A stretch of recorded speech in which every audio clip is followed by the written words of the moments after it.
Au XIXe siècle, Charles Dickens a publié son roman Un conte de deux villes. Vers la fin de l'histoire, le personnage principal se trouve en prison où il attend d'être exécuté. Mais finalement, il échappe à son exécution grâce à la ruse de quelqu'un d'autre, un homme libre, qui échange son identité contre la sienne. Le prisonnier retrouve la liberté, tandis que l'homme qui a pris sa place volontairement est exécuté. Ce scénario ressemble de près à ce qui se passe pour les croyants dans l'Alliance de grâce. La chute de l'humanité dans le péché nous condamne tous à la peine de mort. Mais dans l'Alliance de grâce, Jésus s'est fait notre médiateur et notre représentant. Et à ce titre, il a accompli ce que nous ne pouvions accomplir nous-mêmes. Il a fait disparaître notre condamnation à mort en mourant sur la croix à notre place. Et par son obéissance, il a obtenu pour nous toutes les bénédictions de Dieu qui étaient prévues dans l'Alliance. Au lieu de mourir dans nos péchés, nous pouvons donc vivre en Christ par la grâce de Dieu. Ceci est la 4e leçon de notre série intitulée « Qu'est-ce que l'homme ?» Une série qui s'intéresse à l'anthropologie biblique. Nous avons intitulé cette dernière leçon « L'Alliance de grâce » parce que nous allons réfléchir à la relation d'alliance que Dieu a voulu établir avec les hommes par sa grâce après la chute de l'humanité dans le péché. Au début, Dieu a conclu une alliance avec l'humanité à travers Adam. C'est ce qu'on appelle généralement l'alliance des œuvres. Cette alliance pouvait conduire les hommes à la vie éternelle. Mais Adam a enfreint les termes de cette alliance et par conséquent, toute l'humanité a été assujettie à la malédiction du péché. Heureusement, Dieu ne nous a pas abandonnés à notre condition pécheresse. Bien au contraire, il a fait d'autres promesses destinées à régir sa relation avec les hommes et il a formalisé ces promesses dans une alliance que les théologiens appellent généralement l'alliance de grâce. La confession de foi de Westminster, article 7, paragraphe 3, nous décrit l'objet de l'alliance de grâce en disant ceci. Le Seigneur a bien voulu conclure une seconde alliance, généralement nommée l'alliance de grâce. Dans cette alliance, il offre gratuitement aux pécheurs la vie et le salut par Jésus-Christ, requérant d'eux la foi en celui-ci afin d'être sauvés. Quand la confession de foi dit que cette alliance est généralement nommée l'alliance de grâce, ce qui est sous-entendu, c'est que cette expression provient de la théologie plutôt que de la Bible. Mais cela ne devrait pas nous inquiéter pour autant, puisqu'il existe d'autres termes que nous employons couramment, mais qui ne sont pas dans la Bible, comme le terme de Trinité. Les idées, par contre, qui sont renfermées dans cette expression, alliance de grâce, s'enracinent profondément dans les Écritures. Si nous avons foi en Jésus, la foi qui sauve, l'alliance de grâce répare les dommages que nous avons subis suite au péché d'Adam. Et elle le fait en nous présentant le pardon et la rédemption sur la base de la miséricorde de Dieu en Christ.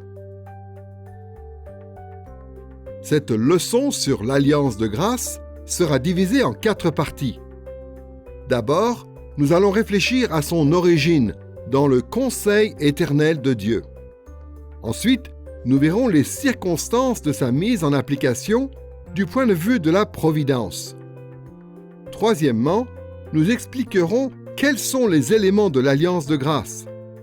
Et enfin, quatrièmement, nous parlerons de l'administration de l'alliance dans l'histoire. Commençons par voir le rapport entre l'alliance de grâce et le conseil éternel de Dieu. L'alliance de grâce tire son origine du plan conçu par Dieu de toute éternité, que les théologiens appellent le conseil éternel de Dieu ou le décret éternel de Dieu. Du point de vue du décret éternel de Dieu, l'alliance de grâce procède d'un accord conclu dans l'éternité entre les différentes personnes de la Trinité. Même avant la création du monde, Dieu savait que le genre humain tomberait dans le péché. Et compte tenu de cette réalité, Dieu a élaboré un plan pour nous sauver. Dans ce plan, les 3 personnes de la Trinité se sont engagées à accomplir différents aspects de notre salut. La théologie évangélique, dans sa diversité, n'est pas tout à fait unanime sur la nature précise de leur rôle à chacun. Mais tous les chrétiens évangéliques sont au moins d'accord sur le fait que Dieu avait prévu de racheter les pécheurs par le Christ qui devait mourir à leur place. Au tout début de l'histoire, au tout début de la création, Dieu avait déjà prévu ce qu'il allait faire de l'homme. Par conséquent, le projet d'envoyer Jésus comme Rédempteur, comme celui qui résoudrait le problème du péché, ce n'est pas une idée que Dieu a eue après coup. Et c'est ce qu'on voit dans la Bible. Dès le début, Dieu a déjà désigné la postérité de la femme. C'est cette postérité qui va écraser la tête du serpent et qui va vaincre le péché. Cette postérité, cette sémence de la femme, c'est une référence à la naissance de Jésus-Christ telle qu'on la connaît dans l'histoire de Noël. Et tout cela correspond au projet de Dieu conçu de toute éternité. Dans cette leçon, nous allons aborder le conseil éternel de Dieu tel qu'il se rapporte à notre rédemption, en nous concentrant sur 3 aspects importants. D'abord, nous allons essayer de situer le décret de Dieu dans le temps. Ensuite, nous verrons que dans la Trinité, par rapport à l'accomplissement du plan de Dieu, différents rôles sont assignés aux différentes personnes. Enfin, nous verrons comment le conseil éternel de Dieu s'accomplit dans les faits à travers l'alliance de grâce. Commençons par situer le décret de Dieu dans le temps. Dieu a le projet de racheter de nombreux êtres humains de la corruption et des conséquences du péché. Et ce projet, Dieu l'a conçu avant même de créer l'univers. C'est un projet qui remonte à l'éternité passée, comme on le voit par exemple dans Éphésiens chapitre 3, verset 11, où il est mentionné le dessein éternel de Dieu qui s'est accompli dans l'histoire par le Christ Jésus. Dans 2 Thessaloniciens chapitre 2, verset 13, il est dit que nous avons été choisis pour le salut dès le commencement. Et dans 2 Timothée chapitre 1, versets 9 et 10, il est question de la grâce qui nous a été donnée avant les temps éternels. Prenons aussi, par exemple, ce que dit l'apôtre Paul dans Éphésiens chapitre 1, versets 3 et 4. « Le Dieu et Père de notre Seigneur Jésus-Christ nous a élus avant la fondation du monde pour que nous soyons saints et sans défaut devant lui. » Dans ce passage, Paul dit que notre rédemption a été décidée avant la fondation du monde. Dans Éphésiens chapitre 1, verset 11, l'apôtre Paul ajoute encore ceci. « En lui, nous avons aussi été mis à part, prédestinés selon le plan de celui qui opère tout selon la décision de sa volonté. » Dans ce passage, comme dans un certain nombre d'autres passages du Nouveau Testament, le verbe qui désigne le décret de Dieu pour le salut des croyants est le verbe prorizo en grec. C'est un terme qui est habituellement traduit par prédestiné. L'utilisation de ce verbe dans ce contexte veut dire que le décret de Dieu pour le salut des croyants a été ordonné d'avance, c'est-à-dire établi avant le début du monde et de l'histoire.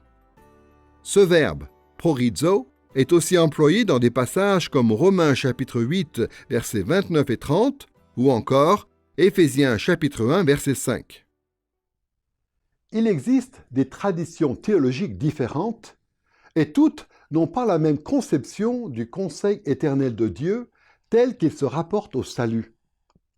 Dans certains courants, on estime que Dieu n'a pas choisi des personnes spécifiques pour le salut, mais qu'il a simplement ordonné que tous ceux qui croiraient en Christ seraient sauvés. Dans d'autres courants, on dit que Dieu a regardé d'avance dans le temps pour voir qui croirait et ainsi, dans l'éternité passée, il a pu désigner ces personnes dans son décret. Et d'autres théologiens affirment que Dieu a choisi d'avance des individus en particulier sur la base de son bon vouloir, et que ce choix dans l'éternité passée garantit que ces personnes auront la foi en Christ. Quoi qu'il en soit, nous pouvons tous être d'accord au moins sur le fait que la décision de Dieu de sauver des pécheurs est ancrée dans son conseil éternel, et que cette décision remonte à avant la fondation du monde. Nous venons de situer le conseil éternel de Dieu dans le temps. Voyons maintenant comment les rôles sont répartis dans la Trinité pour ce qui concerne la réalisation de ce projet. Le projet éternel de Dieu de racheter des hommes implique la participation des trois personnes de la Trinité. Le Père est à l'origine de cet accord entre les personnes divines, en raison de son désir de racheter ces créatures de la malédiction du péché. L'Écriture dit que c'était le projet du Père que de nous sauver. Par exemple, dans Éphésiens chapitre 3, versets 10 et 11, l'apôtre Paul dit que le plan de Dieu, c'est que la sagesse de Dieu, qui est infiniment diverse, soit maintenant manifestée selon le dessein qu'il avait formé de tout temps et qu'il a exécuté par Jésus-Christ notre Seigneur. L'apôtre Paul fait référence ici au plan du Père, le dessein qu'il avait formé de tout temps, qui consiste à accomplir notre rédemption par Christ.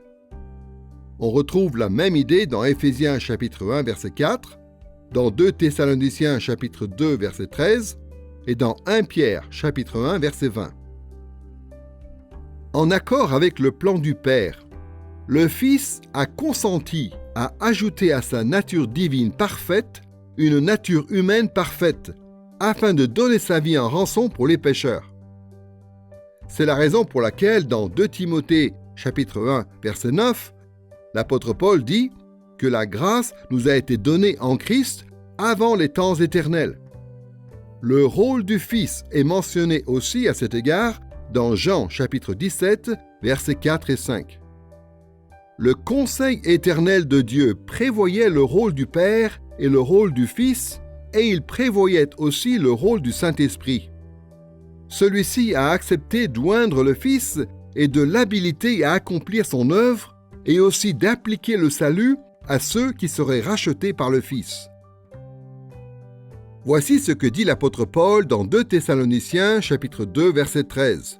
« Quant à nous, frères bien-aimés par le Seigneur, nous devons continuellement rendre grâce à Dieu à votre sujet, car Dieu vous a choisi dès le commencement pour le salut, par la sanctification de l'Esprit et par la foi en la vérité. » Dans ce passage, l'apôtre Paul affirme que le choix du Père a été fait dès le commencement, c'est-à-dire avant même la création. Et ce projet impliquait l'œuvre de l'Esprit Saint qui a accepté de réaliser en nous la sanctification nécessaire à notre salut. De plus, le titre de Seigneur, dans ce passage, fait certainement référence à Jésus, de sorte que les trois personnes de la Trinité sont mentionnées ici. Les trois personnes de la Trinité, Père, Fils et Saint-Esprit, sont impliquées dans notre salut. Le Père a planifié notre salut dans l'éternité passée.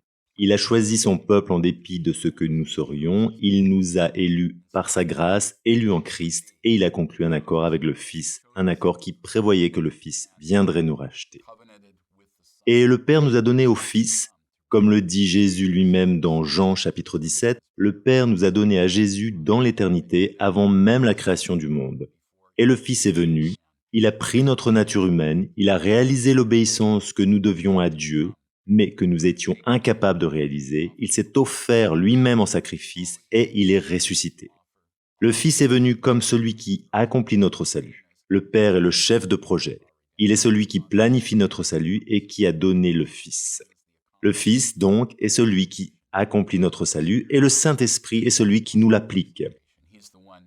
Il est celui qui donne la vie à notre cœur de pierre, qui nous rend sensibles à la parole de Dieu, qui nous dispose à croire en Christ et à nous confier en lui, de façon à lui être unis pour notre salut. Nous avons donc pu situer le conseil éternel de Dieu dans le temps, et ensuite, nous avons pu voir comment les rôles étaient répartis dans la Trinité.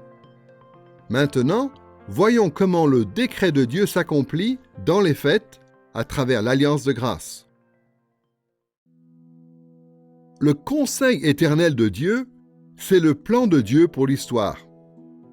Et l'Alliance de grâce accomplit une partie de ce plan. Les trois personnes de la Trinité ont toujours su que l'humanité tomberait dans le péché. Et elles ont toujours eu le projet de racheter de nombreux pécheurs par l'œuvre de Christ, sa vie, sa mort, son ensevelissement, sa résurrection et son ascension. Tout cela a été décrété dans l'éternité. Et ce plan a pris forme dans l'histoire à travers l'Alliance de grâce. Prenons par exemple le fait que Dieu a décrété notre rédemption en Christ avant la création du monde. Mais il a ensuite réalisé ce décret par le moyen de l'Alliance de grâce en envoyant effectivement le Fils et le Saint-Esprit accomplir leur rôle. Le Père a aussi établi le Fils comme Messie ou Christ, ce qui était nécessaire à l'accomplissement de son œuvre de rédemption. Dans Actes chapitre 2, verset 36, l'apôtre Pierre s'adresse aux Juifs et leur dit ceci: « Dieu a fait Seigneur et Christ ce Jésus que vous avez crucifié. » Dans Jean chapitre 5, verset 36, c'est Jésus lui-même qui dit ceci: « Les œuvres que le Père m'a donné d'accomplir, ces œuvres mêmes que je fais, témoignent de moi que le Père m'a envoyé. » Un peu plus loin, dans Jean chapitre 6, verset 38, Jésus ajoute encore: « Je suis descendu du ciel pour faire non ma volonté, mais la volonté de celui qui m'a envoyé. » De toute évidence, quand Dieu le Fils, Jésus-Christ, est venu faire son œuvre de salut, il était en train d'accomplir le plan du Père. Pour cela, le Père a aussi, dans les faits, donné son esprit au Fils, et cela sans mesure, comme on le voit dans Jean chapitre 3, verset 34. Le Père a aussi donné au Fils une nature humaine parfaite, comme on le voit dans Hébreux chapitre 10, verset 5. De son côté, Dieu le Fils a accompli sa part du contrat, pour ainsi dire, en vue de racheter les hommes. Il a mis un voile sur sa gloire divine, il a pris une nature pleinement humaine sans renoncer à sa nature pleinement divine, il a vécu une vie parfaite et il est mort en expiation pour les péchés. Voici ce que dit l'apôtre Paul à ce sujet dans Philippiens chapitre 2, versets 5 à 8. « Christ Jésus, dont la condition était celle de Dieu, n'a pas estimé comme une proie à arracher d'être égal avec Dieu, mais il s'est dépouillé lui-même en devenant semblable aux hommes. Après s'être trouvé dans la situation d'un homme, il s'est humilié lui-même en devenant obéissant jusqu'à la mort sur la croix. » Jésus s'est incarné dans le but précis de mourir sur la croix pour nous sauver de nos péchés. Et dans 2 Timothée chapitre 1 versets 9 et 10, il est dit que cette grâce qui est présentée aux pécheurs consiste en l'accomplissement du conseil éternel de Dieu. Prenons encore Hébreux chapitre 2 versets 13 à 17 qui décrit cette réalité de la manière suivante. Jésus dit: « Me voici, moi, et les enfants que Dieu m'a donnés.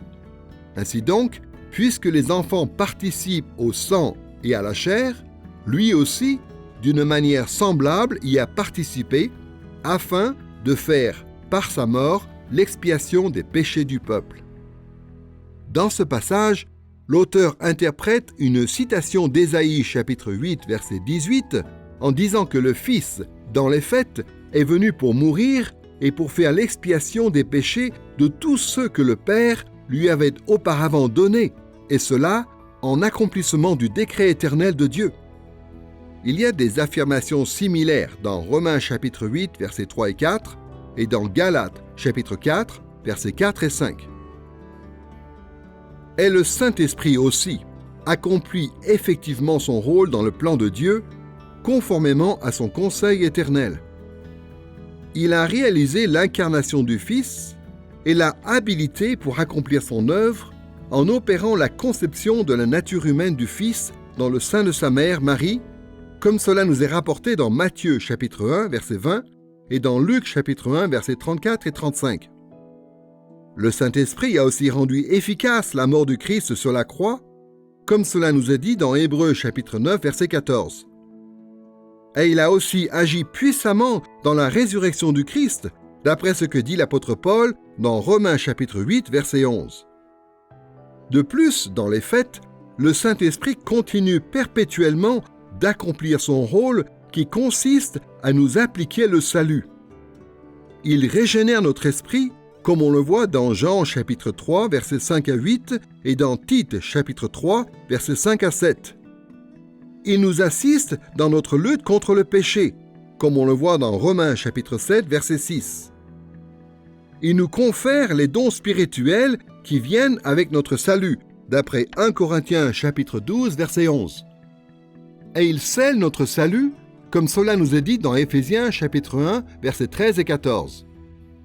Pour résumer, on pourrait dire que le Saint-Esprit est la personne de la Trinité qui rend possible, qui rend efficace et qui applique l'œuvre rédemptrice du Fils dans le monde. Partout où la puissance de Dieu se manifeste, partout où le salut se réalise, le Saint-Esprit est en train d'agir pour accomplir dans les faits le conseil éternel de Dieu concernant notre rédemption. Le conseil éternel de Dieu concernant notre rédemption est une réalité qui devrait nous procurer beaucoup de réconfort. Elle nous rappelle que des drames auxquels nous assistons dans l'histoire, y compris la mise à mort de Jésus-Christ, ne sont pas, pour Dieu, des problèmes difficiles à résoudre. Ce ne sont pas des crises accidentelles ou inattendues qui obligent Dieu à improviser. Ce sont plutôt des obstacles que Dieu a conçus lui-même dans le but d'accomplir son grand projet de rédemption. Quoi qu'il nous arrive dans la vie, et beaucoup de choses horribles nous arrivent et vont nous arriver, Dieu a un plan. Et ce plan va infailliblement aboutir pour nous au salut et à la gloire par le moyen de l'alliance de grâce. Nous avons donc pu repérer l'origine de l'alliance de grâce dans le conseil éternel de Dieu. Nous pouvons voir maintenant comment elle a été mise en place du point de vue de la providence. Par opposition au conseil éternel de Dieu, qui a été fixé avant la création du monde, la providence de Dieu, elle, représente l'œuvre de Dieu qui consiste à préserver et à gouverner la création au cours de l'histoire. La providence désigne toutes les interactions de Dieu avec l'univers et ses interactions avec ses créatures et avec leurs agissements en particulier. Ainsi, quand on aborde la question de l'offre du salut comme une réponse de Dieu au péché de l'homme, c'est un point de vue sur l'alliance de grâce qui se rapporte à la providence. Sous l'angle de la providence, donc, nous allons parler de l'alliance de grâce en examinant deux notions principales. D'abord, nous allons voir en quoi le péché de l'homme a rendu nécessaire l'alliance de grâce. Et ensuite, deuxièmement, nous verrons que Christ est le médiateur de l'alliance de grâce et nous verrons ce que signifie ce rôle. Mais la question pour commencer est, en quoi le péché de l'homme a-t-il conduit à la promulgation de l'alliance de grâce? Historiquement, l'alliance de grâce est devenue nécessaire pour rendre à l'homme sa capacité de remplir le mandat culturel que l'on trouve dans Genèse chapitre 1, versets 26 à 28. Comme on l'a vu dans une leçon précédente, Adam et Ève ont enfreint les termes de l'alliance de Dieu en mangeant du fruit défendu qui était le fruit de l'arbre de la connaissance du bien et du mal. En réponse à cette violation de l'alliance, Dieu a maudit le genre humain. Ce que cela a voulu dire pour nous, c'est que notre être tout entier a été soumis à la corruption, nous nous sommes retrouvés séparés de Dieu et les uns des autres, et nous avons été condamnés à la mort physique et spirituelle. Le genre humain méritait sans conteste toutes ces malédictions de Dieu. Mais le problème, c'est que Dieu avait créé les hommes à son image, pour qu'ils reflètent sa gloire, pour qu'ils gouvernent sa création, et pour qu'ils établissent son royaume céleste sur toute la terre. Or, dans notre condition déchue, nous ne pouvions pas remplir cette fonction de manière satisfaisante. Le fait d'être corrompus nous empêchait non seulement de plaire à Dieu, mais même de vouloir lui plaire. Le fait d'être séparés de lui nous empêchait d'accueillir sa présence, et le fait d'être séparés des autres nous empêchait de coopérer pour établir la culture humaine partout dans le monde. Et la mort nous empêchait de connaître de manière durable les bienfaits du royaume de Dieu. Mais Dieu ne nous a pas abandonnés dans notre misère. Il ne nous a pas laissés sans espérance. En réponse à ces problèmes incommensurables, Dieu nous présente sa solution, la rédemption. Il n'a pas épargné à Adam et Ève le jugement prévu dans son alliance. Mais il a limité ce jugement du fait qu'ils ne sont pas morts immédiatement après avoir désobéi. Puis, Dieu leur a présenté sa grâce en leur promettant la rédemption. Cette offre du salut est présentée au moment où Dieu maudit le serpent. Dans Genèse chapitre 3 verset 15, Dieu dit ceci au serpent: « Je mettrai inimitié entre toi et la femme, entre ta descendance et sa descendance, celle-ci t'écrasera la tête et tu lui écraseras le talon. » En prononçant les jugements de son alliance, Dieu annonce en même temps qu'un descendant humain de la postérité d'Ève finira par écraser la tête du serpent. Il est dit dans Apocalypse chapitre 12 verset 9 que ce serpent est Satan. Cette promesse, dans la Genèse, est donc une façon d'annoncer d'avance qu'un être humain apparaîtra dans l'histoire pour vaincre le royaume maléfique de Satan.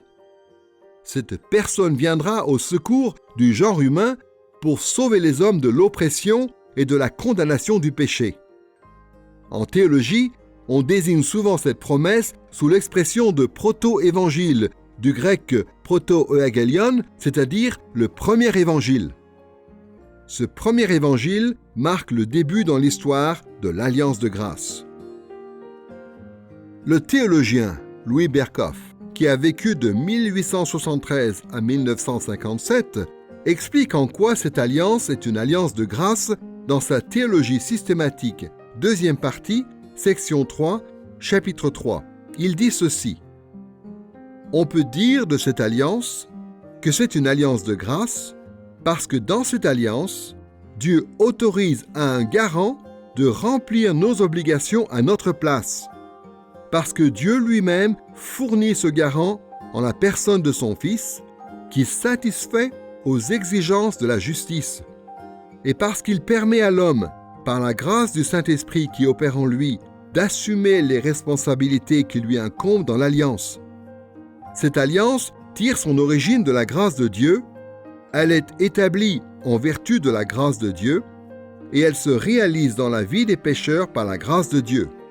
Ce n'est que grâce pour le pécheur du début à la fin.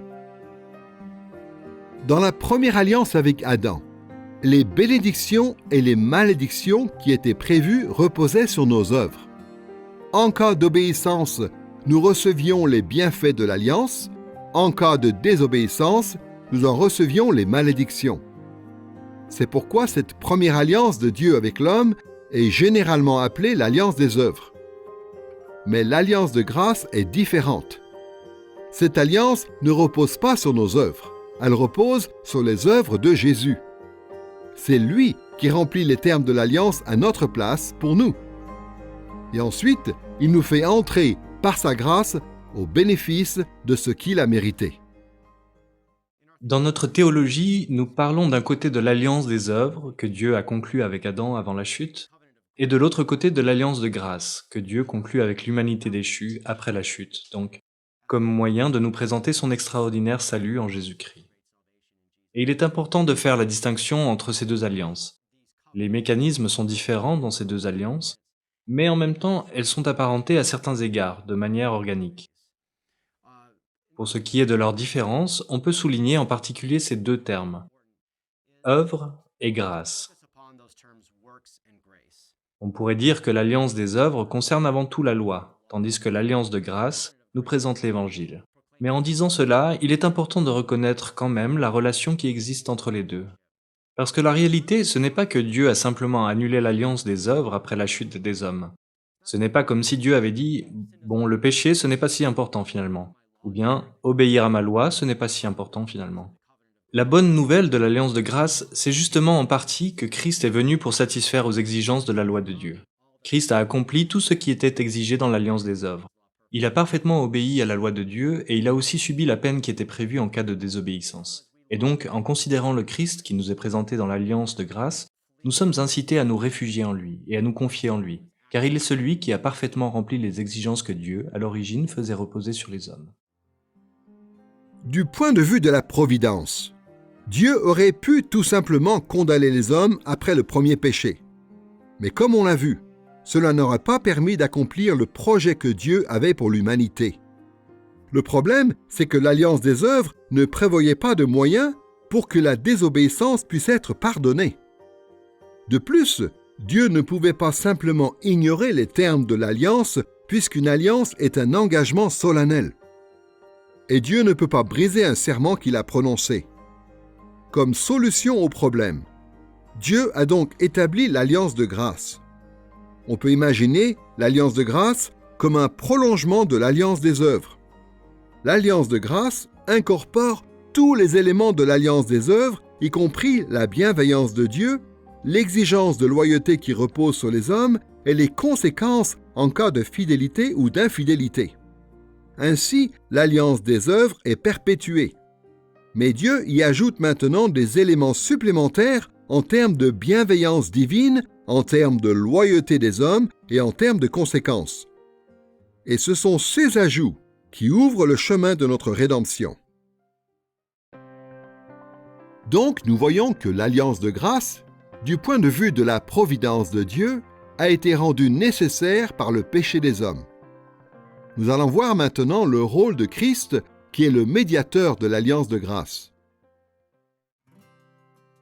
L'alliance des œuvres avait la forme typique d'un traité entre un suzerain et son vassal. La relation entre les différentes parties de l'alliance était relativement simple.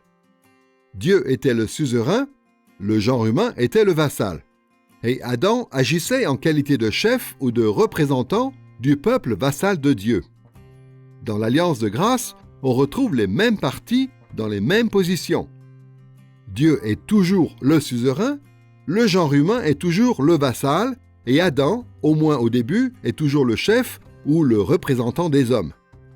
Mais en plus de ces parties, Dieu le Fils, la deuxième personne de la Trinité, rejoint l'alliance en tant que médiateur.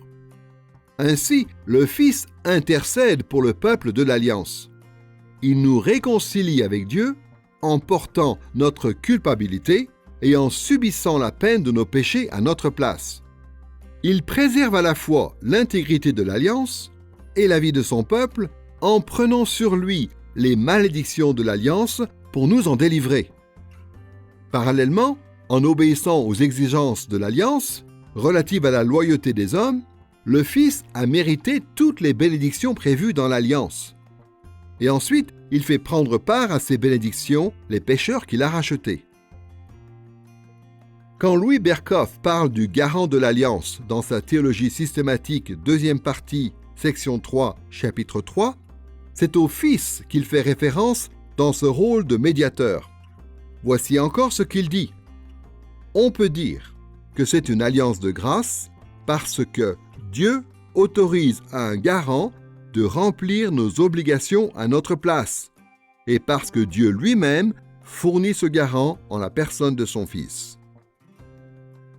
Le Fils a commencé à remplir ce rôle de médiateur de l'alliance de grâce dès le moment où l'alliance a été établie, c'est-à-dire dès le Jardin d'Éden, lorsque Dieu a promis la rédemption à Adam et Ève.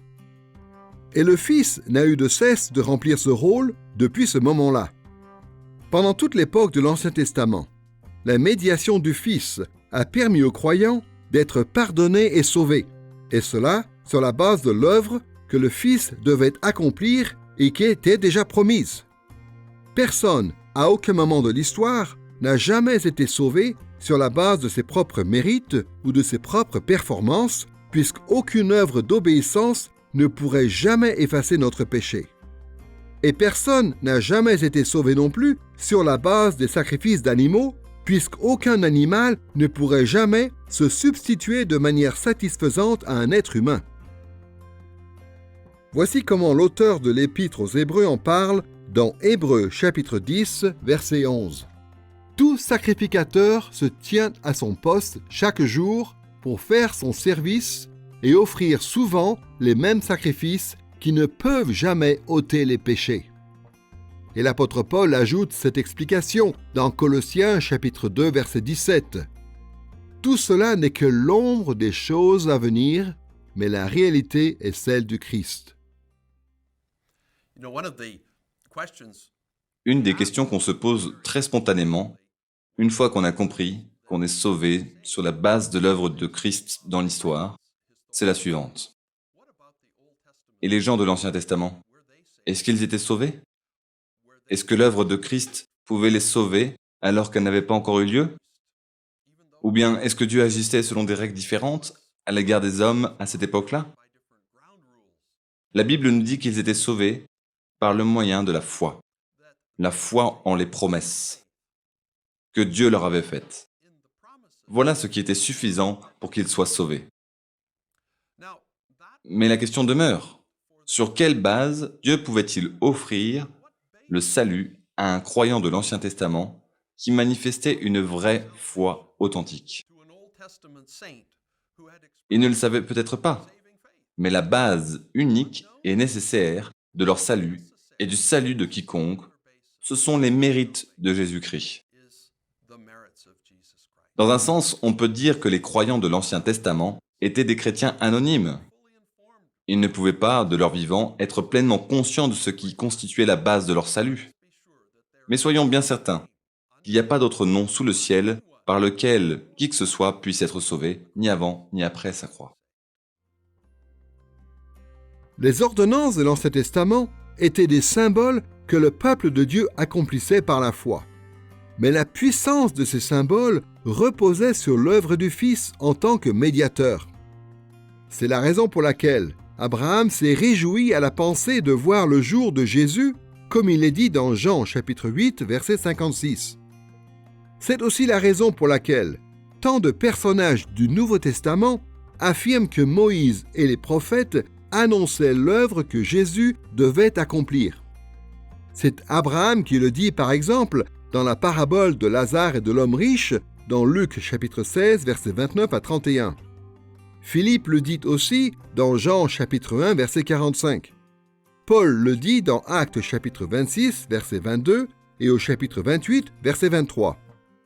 Et après sa résurrection, Jésus lui-même en parle notamment sur le chemin d'Emmaüs dans Luc chapitre 24, verset 27, puis aux disciples réunis dans Luc chapitre 24, verset 44.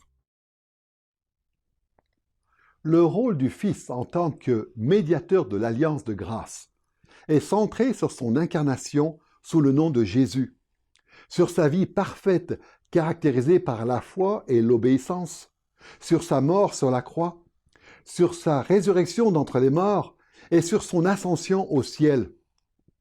En tant que médiateur de l'alliance de grâce, il a été fidèle à l'alliance des œuvres à notre place, et il a fait en sorte que nous en recevions tous les bienfaits. Dans Romains chapitre 5, versets 12 à 19, l'apôtre Paul dresse un contraste entre le rôle d'Adam dans l'alliance des œuvres et le rôle du Fils dans l'alliance de grâce. Son but est de nous montrer que le rôle du Fils en tant que médiateur a été de remplir les termes des deux alliances. Au verset 12 à 14, Paul commence par nous expliquer que le péché d'Adam a soumis toute l'humanité à la malédiction du péché et de la mort. Et il dit à la fin de cette section qu'il y a un parallèle entre les rôles d'Adam et de Jésus vis-à-vis de l'alliance. Il dit ceci dans Romains chapitre 5, verset 14. Adam est la figure de celui qui devait venir. Ensuite, dans Romains chapitre 5, versets 15 à 19, Paul dit que les histoires d'Adam et de Jésus sont à la fois parallèles et opposées. Tous les deux sont nos représentants dans l'Alliance. L'histoire d'Adam est caractérisée par le péché, l'échec, la condamnation et la mort. En Adam, le genre humain a reçu comme conséquence prévue dans l'Alliance la seule que nous pouvions recevoir, à savoir la condamnation. Dans Romains chapitre 5, versets 15 à 19, voici ce que dit l'apôtre Paul au sujet d'Adam. « Par la faute d'un seul, beaucoup sont morts, car le jugement, après une seule faute, aboutit à la condamnation. Par la faute d'un seul, la mort a régné par lui seul. Par une seule faute, la condamnation s'étend à tous les hommes. Par la désobéissance d'un seul homme, beaucoup ont été rendus pécheurs. » Toute l'humanité a été condamnée en Adam parce que l'alliance des œuvres était fondée uniquement sur la justice et l'obéissance. Aucun mécanisme de miséricorde et de pardon n'était prévu. Il n'y avait pas de médiateur. Une fois l'humanité condamnée, personne ne pouvait plus rien faire dans le cadre de l'alliance des œuvres pour inverser cette condamnation. Mais dans ce même passage de l'Épître aux Romains, l'apôtre Paul affirme que Jésus a réussi là où Adam a échoué. Les œuvres de justice accomplies par Jésus nous sont bénéfiques justement parce que dans l'alliance de grâce, il y a un mécanisme de miséricorde et de pardon. Ce mécanisme, c'est la médiation de Jésus-Christ, le Fils de Dieu. Ainsi, l'histoire de Jésus, elle, est caractérisée par l'obéissance, la justice, la justification et la vie. Voici maintenant ce que dit l'apôtre Paul au sujet de Jésus dans Romains chapitre 5, versets 15 à 19. « La grâce de Dieu et le don qui vient de la grâce d'un seul homme, Jésus-Christ, ont été abondamment répandus sur beaucoup. Le don gratuit, après de nombreuses fautes, aboutit à la justification. Ceux qui reçoivent l'abondance de la grâce et du don de la justice régneront dans la vie par le seul Jésus-Christ, par un seul acte de justice. La justification qui donne la vie s'étend à tous les hommes. Par l'obéissance d'un seul, beaucoup seront rendus justes. Notre rédemption est réalisable dans l'alliance de grâce parce que Jésus n'est pas seulement notre représentant, il est aussi notre médiateur. C'est ce qui lui permet de nous délivrer, chacun, de notre culpabilité personnelle. C'est ce que nous voyons dans Hébreux chapitre 9, verset 15.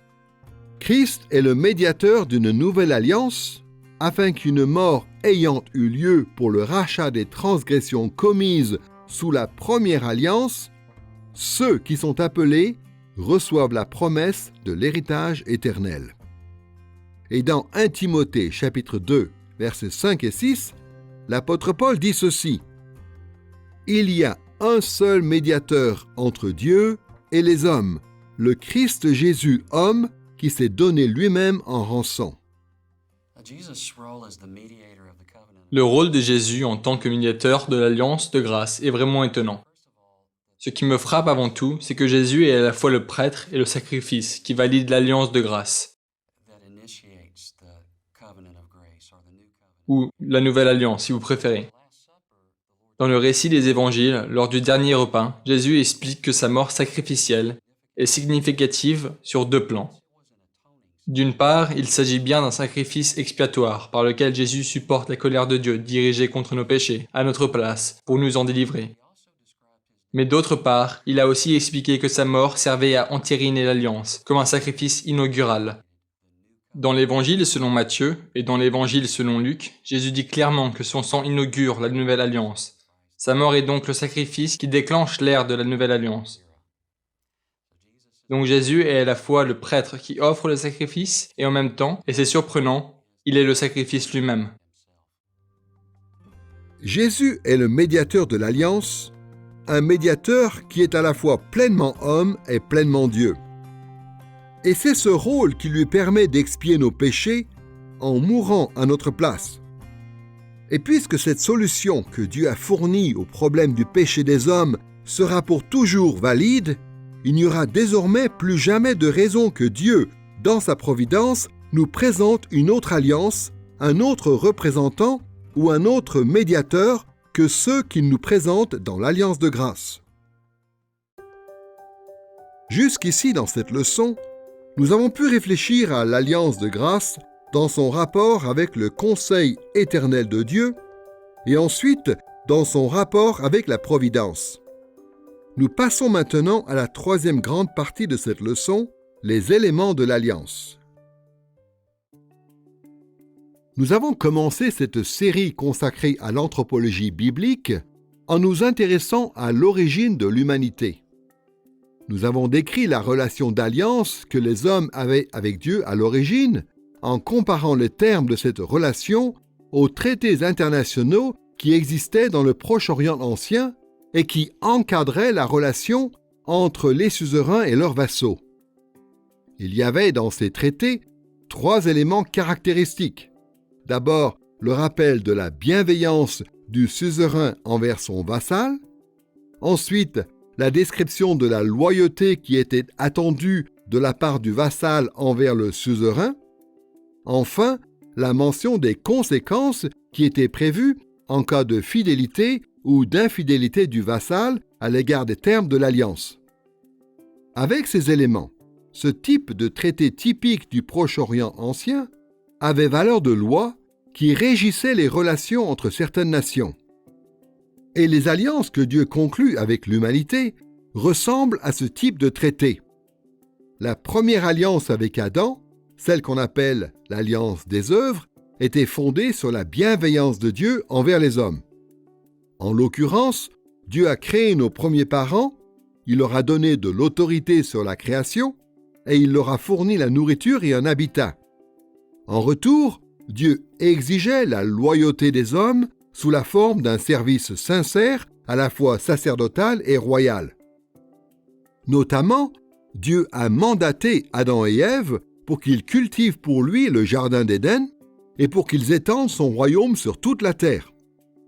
Les conséquences prévues dans l'Alliance incluaient, d'une part, le bienfait d'une vie glorieuse et éternelle, si Adam et Ève persévéraient dans la confiance en Dieu et dans l'obéissance à l'Alliance, et d'autre part, la malédiction de la mort et de la condamnation si Adam et Ève manquaient de confiance et désobéissaient. L'Alliance de grâce perpétue tous ces éléments de l'Alliance des œuvres.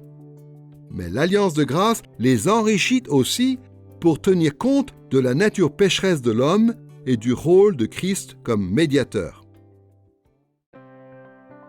Nous allons considérer chacun de ces éléments dans l'ordre. D'abord, nous verrons quelle est la bienveillance de Dieu dans l'Alliance de grâce. Ensuite, nous réfléchirons à ce qu'elle prévoit au niveau de la loyauté des hommes. Enfin, nous relèverons les conséquences qu'elle mentionne. Commençons par la bienveillance de Dieu. À bien des égards, on peut dire que la bienveillance de Dieu est l'élément le plus évident de l'Alliance de grâce. C'est la bonté et la miséricorde du Père qui ont motivé le Père à envoyer le Fils pour être notre médiateur. Et c'est aussi cette bonté et cette miséricorde qui ont motivé le Fils à se réjouir de sa mission. C'est par bienveillance que Dieu a fixé les dispositions de cette alliance où lui-même s'engage à remplir les conditions que nous ne pouvions pas remplir nous-mêmes, de façon à ce que nous puissions recevoir des bienfaits que nous n'aurions jamais pu mériter. C'est ce qui fait de l'Évangile une si bonne nouvelle. Les dons inestimables du pardon et de la vie nous sont présentés sans que nous n'ayons rien à payer pour les obtenir. Nous adorons un Dieu grand et miséricordieux, qui s'est engagé solennellement par une alliance à toujours être bon envers nous. La bienveillance de Dieu est le tout premier élément de l'alliance de grâce que les Écritures nous révèlent. Dans Genèse chapitre 3, versets 14 à 19, lorsque Dieu a commencé à faire appliquer les conséquences de l'alliance des œuvres, il a fait preuve d'une exceptionnelle bienveillance. d'après les termes de l'alliance des œuvres. Adam et Ève, ainsi que toute l'humanité, étaient passibles de la peine de mort au cas où ils mangeaient du fruit de l'arbre de la connaissance du bien et du mal. Mais au moment d'exercer ses jugements, Dieu a modéré sa justice en exerçant sa patience, sa bonté et sa miséricorde. La première bonté de Dieu a été de laisser vivre l'humanité. Il a permis que nous nous multipliions et que nous remplissions la terre. Il a permis que nous continuions de cultiver la terre et que nous produisions de la nourriture pour notre subsistance.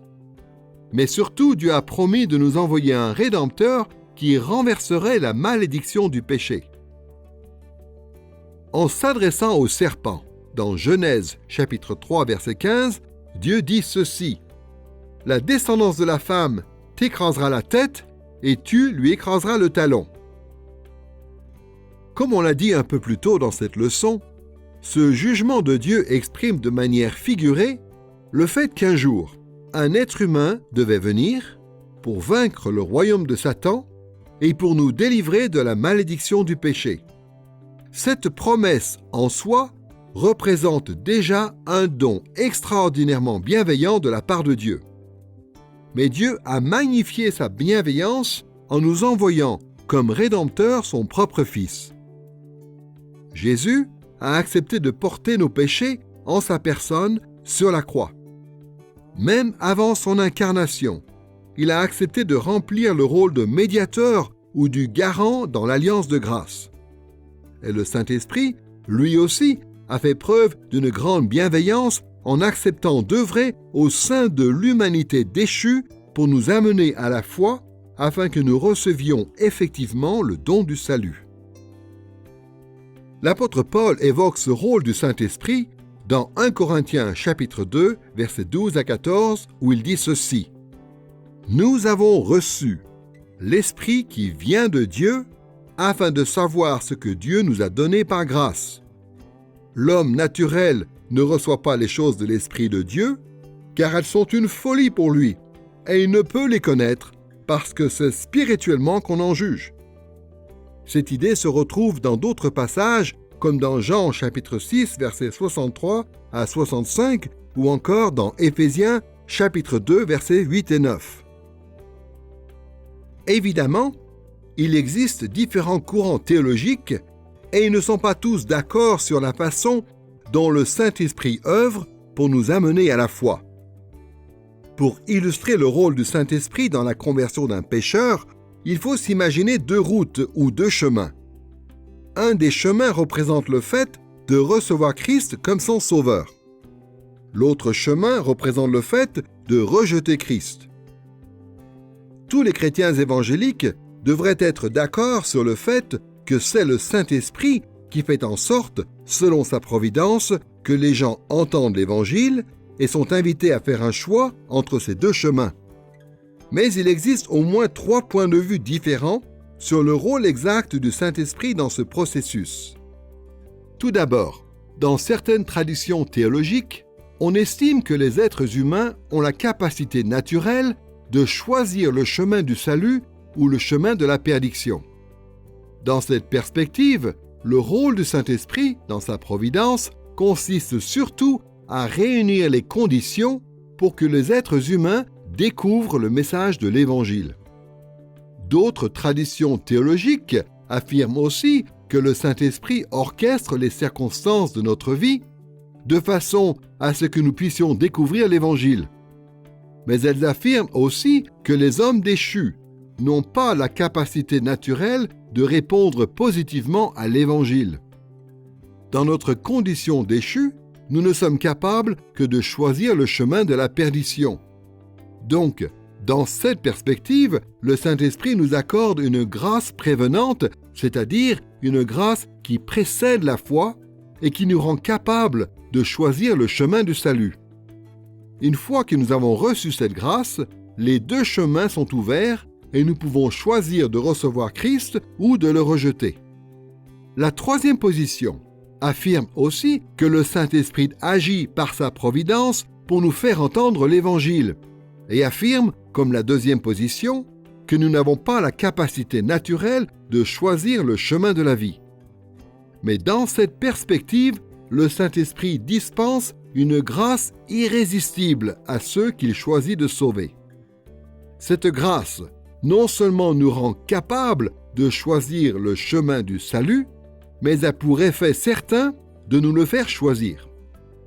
Mais peu importe notre position exacte sur la question, tous les chrétiens évangéliques devraient au moins être d'accord sur le fait que l'œuvre du Saint-Esprit nous manifeste sa bonté et sa miséricorde.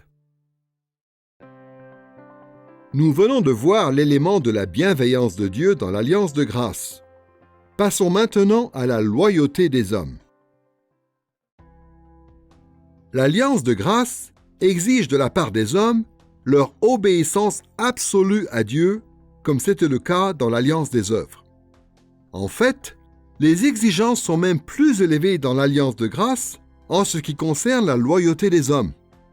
On reviendra un peu plus en détail sur cette idée lorsqu'on parlera de l'administration de l'alliance un peu plus tard dans cette leçon. Pour l'instant, notons simplement le fait que l'alliance de grâce exige de la part des hommes une loyauté complète et sincère. Dans l'alliance des œuvres, l'exigence de la loyauté des hommes devait être remplie deux fois.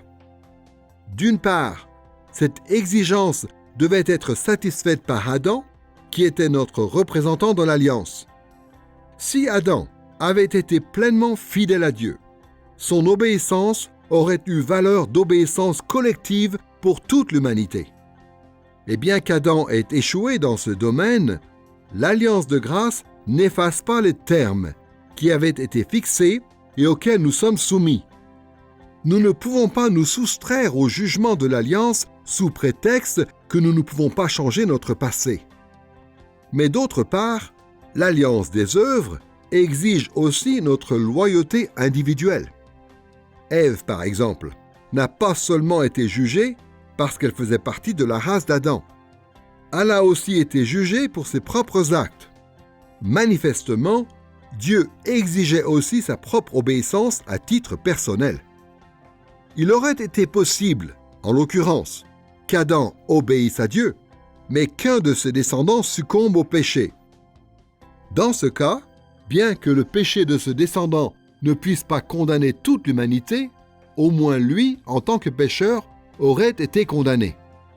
Mais voici ce qui est merveilleux dans l'alliance de grâce, et ce qui est une preuve supplémentaire de la bienveillance de Dieu, c'est que Jésus agit comme notre représentant fédéral et notre médiateur. En tant que représentant fédéral, Jésus a déjà satisfait à l'exigence de la loyauté collective des hommes, en obéissant parfaitement à Dieu. Et en tant que médiateur, il s'est mis à notre place, à chacun de nous, et a ainsi satisfait aux exigences de loyauté qui reposaient aussi sur nous individuellement. À chaque fois que nous avons péché, il en a supporté la peine. Et à chaque fois qu'il a été fidèle, sa fidélité nous a été imputée. Donc, les exigences relatives à la loyauté des hommes ont augmenté dans l'alliance de grâce, mais en même temps, elles sont devenues plus faciles à remplir pour nous, puisque Jésus, notre médiateur, les a remplies à notre place. Sur cette question de la loyauté que Dieu exige de notre part, je pense qu'il faut commencer par rappeler qu'indépendamment de la grâce de Dieu qui nous était manifestée en la personne de Jésus-Christ, nous n'avons tout simplement pas la capacité d'être fidèles à Dieu. Je pense qu'il faut vraiment commencer par là pour comprendre à quel point nous avons besoin de pouvoir nous appuyer sur une puissance ou une grâce extérieure à nous-mêmes. Et ce qu'il faut comprendre, c'est que si nous nous imaginons pouvoir trouver en nous-mêmes cette loyauté que Dieu demande, indépendamment de ce que Dieu a fait pour nous en la personne de Jésus-Christ, alors nous allons échouer, peu importe les efforts que nous y mettons. Nous devons compter sur la loyauté de quelqu'un d'autre. Nous devons nous appuyer sur le fait que Jésus-Christ était le serviteur parfait, qui est venu remplir les exigences de la loi dans tout ce que la loi a de radical. Et cette loyauté de Christ, cette fidélité, cette allégeance, cette obéissance nous sont maintenant imputées. Le théologien John Wesley, qui a vécu de 1703 à 1791, décrit l'exigence de loyauté que Dieu fait reposer sur les hommes dans un sermon intitulé « La justice de la foi », qui est le sermon numéro 6. Dans la section 1, paragraphe 8, il dit ceci. À proprement parler, l'alliance de grâce ne nous oblige à faire aucune chose comme absolument et indispensablement nécessaire à notre justification, si ce n'est de croire en celui qui, pour l'amour de son Fils, et à cause de la propitiation qu'il a faite, justifie le pécheur qui n'a pas fait les œuvres. Dans ce passage, John Wesley fait référence à Romains chapitre 4, verset 5, comme preuve que la seule chose qui nous est absolument requise à titre personnel dans l'alliance de grâce, c'est la foi en Dieu en vue du salut en Christ. De ce point de vue, Wesley s'accorde avec la confession de foi de Westminster, article 7, paragraphe 3, que nous avons cité un peu plus tôt dans cette leçon. Voici encore ce que dit la confession de foi. Le Seigneur a bien voulu conclure une seconde alliance, généralement nommée l'alliance de grâce. Dans cette alliance, il offre gratuitement aux pécheurs la vie et le salut par Jésus-Christ, requérant d'eux la foi en celui-ci afin d'être sauvés. Tous les évangéliques sont d'accord pour dire que la seule chose que nous devons absolument faire pour être sauvés, c'est avoir la foi en Dieu, la foi qui sauve. Et cela est tout à fait conforme à l'enseignement des Écritures. Prenons un seul exemple. Pendant le deuxième voyage missionnaire de l'apôtre Paul, qui nous est rapporté dans Actes chapitre 15, verset 36, jusqu'au chapitre 18, verset 22, à un moment, Paul et Silas se retrouvent emprisonnés dans la ville de Philippe pour avoir prêché l'Évangile. Vers minuit, se produit un tremblement de terre qui fait tomber leurs chaînes. Le geôlier suppose, dans un premier temps, que les prisonniers se sont échappés, et il s'apprête à se donner la mort lorsque Paul intervient pour l'en empêcher en lui signalant que les prisonniers sont encore tous là. Le geôlier est tellement touché par le souci qu'ils ont eu de sa vie à lui qu'il exprime aussitôt le désir de se convertir au christianisme. Voici les paroles que le geôlier a échangées avec Paul et Silas dans Actes chapitre 16, versets 30 et 31. Le geôlier les mena dehors et dit « Seigneur, que faut-il que je fasse pour être sauvé ?» Ils répondirent « Crois au Seigneur Jésus et tu seras sauvé. » La médiation de Christ dans l'alliance de grâce est tellement efficace qu'elle satisfait à toutes les exigences que Dieu fait reposer sur nous. Même notre foi ne compte pas comme une œuvre positive que nous aurions accomplie. Notre foi n'est que le moyen ordinaire que Dieu utilise pour nous imputer la justice de Christ. Mais tout cela ne veut pas dire que Dieu a revu à la baisse les exigences de son alliance. Et il ne nous dit surtout pas que nous sommes désormais libres de péché. Bien au contraire, Jésus dit ceci à ses disciples dans Jean chapitre 14, verset 15. « Si vous m'aimez, vous garderez mes commandements. » Walter Marshall est un pasteur puritain anglais qui a vécu de 1628 à 1680.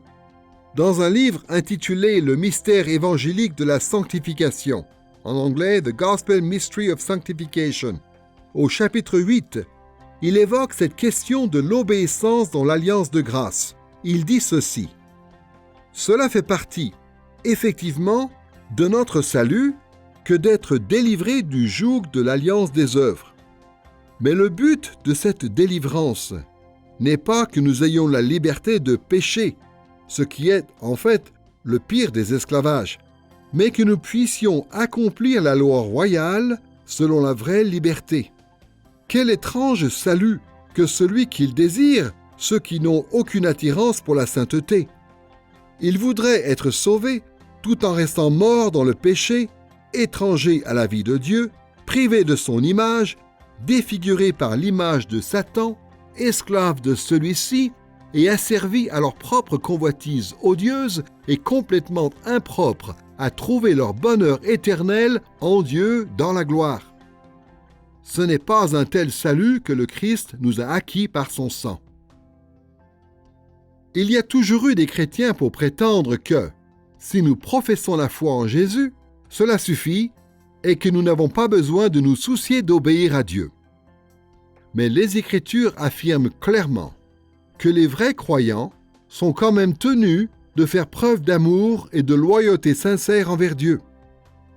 Ce que cela veut dire, c'est, d'une part, que nous devons persévérer dans la foi en Jésus, et d'autre part, que nous devons obéir à la loi de l'Alliance.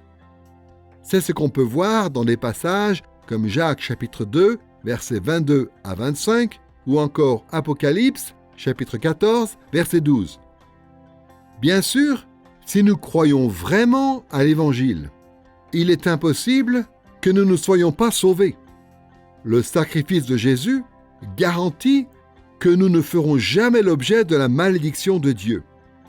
Et la loyauté parfaite de Jésus garantit que nous recevrons pour sûr de nombreux bienfaits de l'Alliance comme autant de dons gratuits, des choses comme le pardon des péchés et la vie éternelle. Mais nos actes comportent quand même des conséquences dans ce monde et dans le monde à venir. Par exemple, dans Hébreux chapitre 12, versets 5 à 11, il est dit que Dieu, par amour, nous corrige ici-bas quand nous péchons. De plus, notre fidélité personnelle à Dieu, même si elle est imparfaite dans ce monde, nous obtient des récompenses de la part de Dieu dans le monde à venir.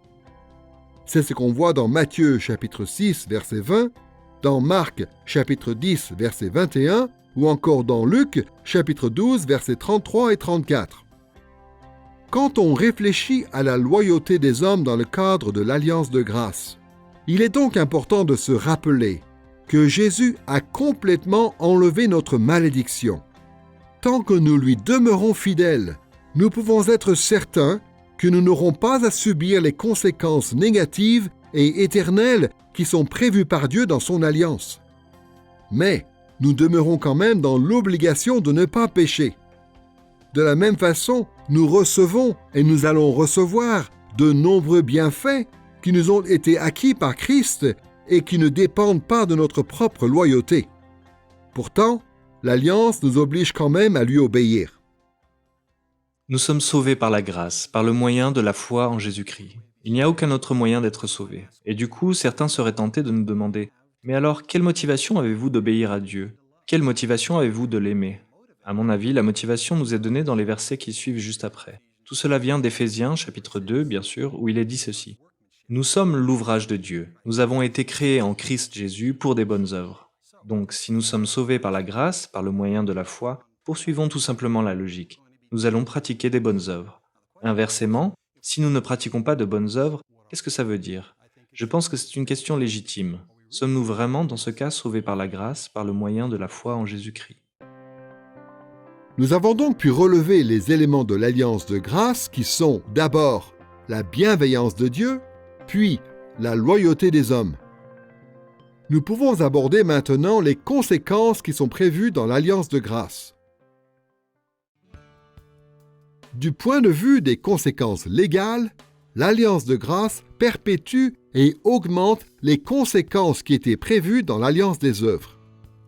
Comme l'explique l'apôtre Paul dans Romains chapitre 5, versets 12 à 14, la mort est encore la peine collective qui résulte du péché d'Adam, comme c'était le cas sous l'Alliance des œuvres. Et nous devons encore souffrir ici-bas, comme conséquence de nos péchés personnels, tout comme Adam et Ève dans Genèse chapitre 3, versets 16 à 18. De plus, les malédictions de l'Alliance ont augmenté en gravité maintenant que le Christ est venu. Voici ce qui est dit dans Hébreux chapitre 10, versets 28 à 30. « Si quelqu'un a violé la loi de Moïse, il est mis à mort sans pitié sur la déposition de 2 ou 3 témoins. Combien pire, ne pensez-vous pas, sera le châtiment mérité par celui qui aura foulé aux pieds le Fils de Dieu, tenu pour profane le sang de l'alliance par lequel il avait été sanctifié, et qui aura outragé l'Esprit de la grâce. » De la même façon, les bénédictions qui étaient prévues dans l'Alliance des œuvres se perpétuent elles aussi et augmentent dans l'Alliance de grâce. Dans l'Alliance des œuvres, Adam et toute l'humanité auraient reçu la vie éternelle sur la terre s'ils avaient obéi à Dieu. En fait, en les chassant du jardin d'Éden, Dieu a voulu les empêcher d'avoir accès à l'arbre de vie et s'assurer ainsi qu'ils ne vivraient pas éternellement.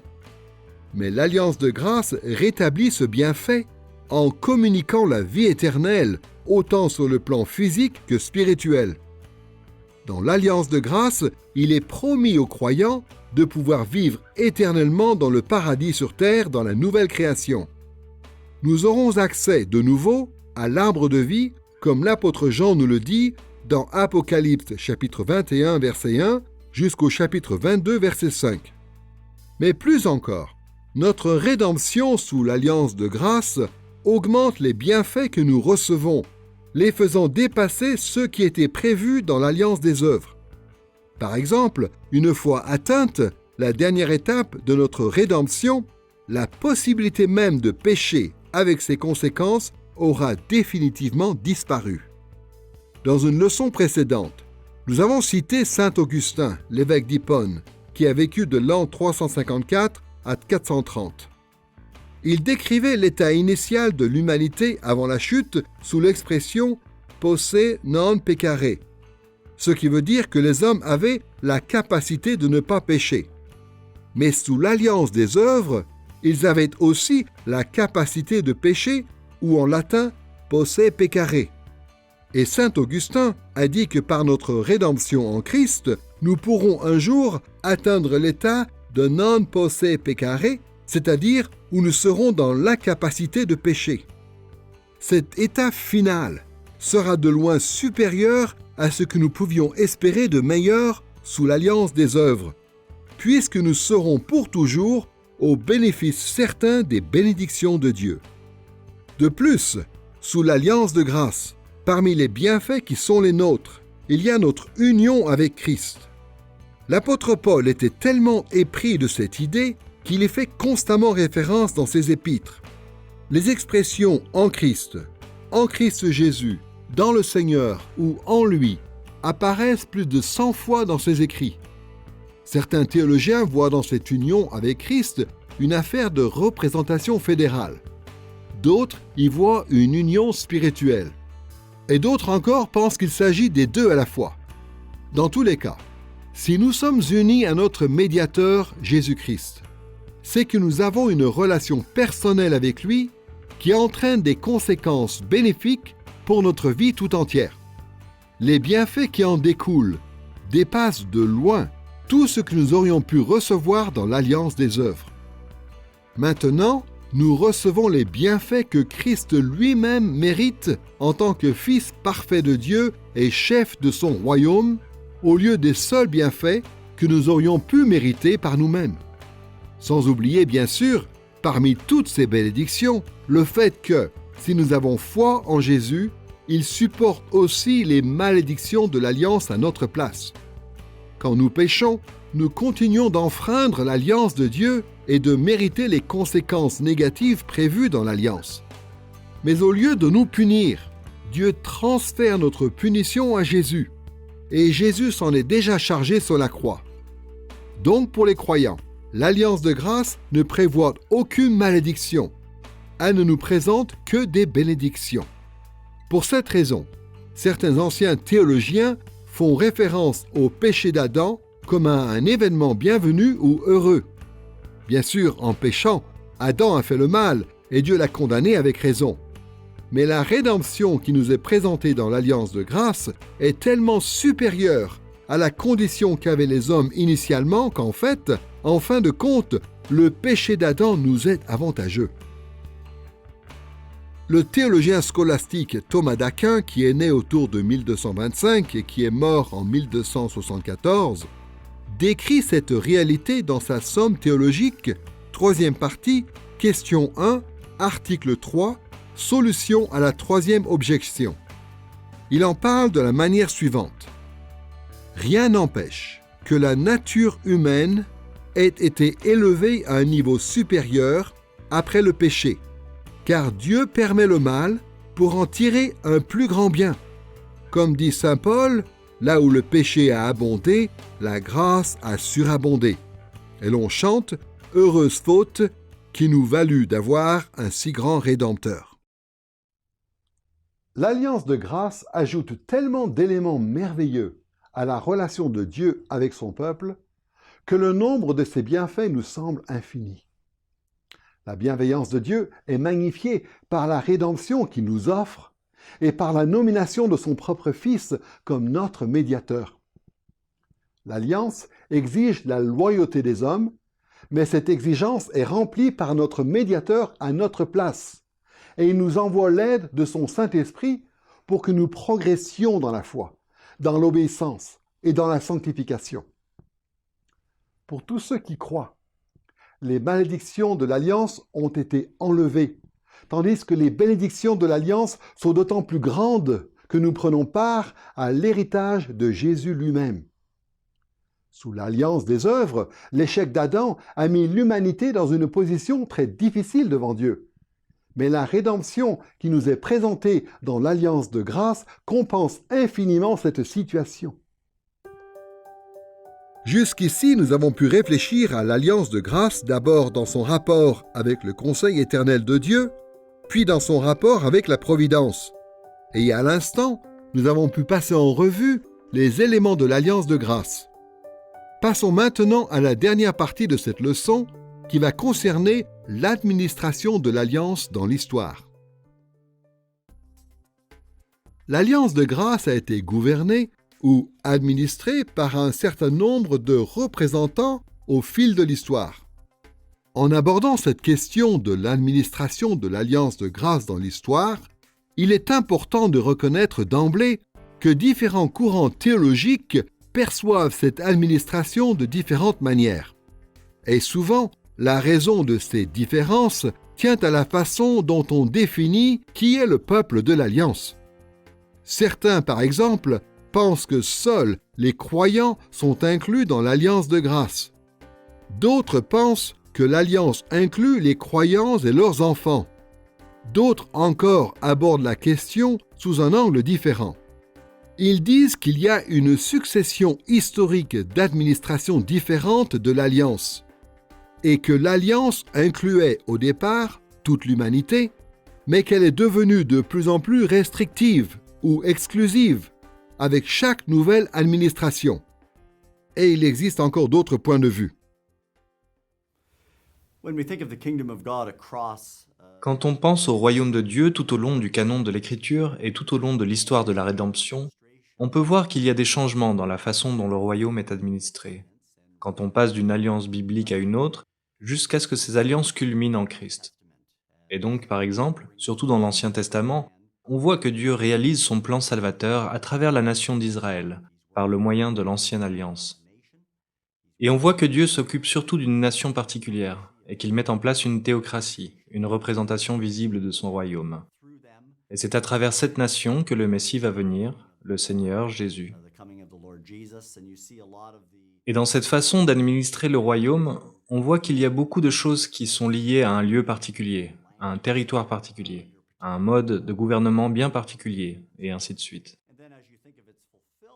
Mais ensuite, quand on pense à l'accomplissement de ces choses en Christ, quand la nouvelle alliance entre en vigueur pour le royaume, il y a des choses qui changent.